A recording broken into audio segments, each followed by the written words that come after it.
Nagbabalik ang PTV Balita Ngayon. Nagpaabot ng pakikiramay ang Malacanang kaugnay sa pagpanaw ni SEC Commissioner at dating Deputy Executive Secretary na si Attorney Hubert Dominic Guevara.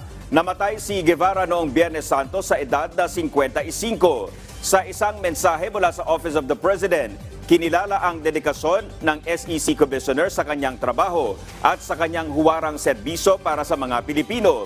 Hindi rin umano siya malilimutan ang kanyang mga nakatrabaho at mga naging kaibigan.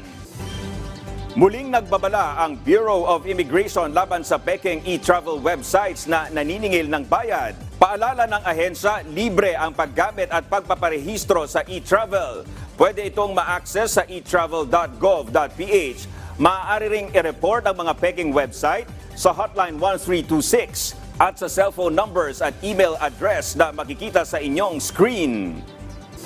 At yan ang mga balita sa oras na ito. Para sa iba pang update, i-like at i-follow kami sa aming mga social media account. Ako po si Dominic Almelor para sa Pambansang TV sa Bagong Pilipinas. Magandang hapon.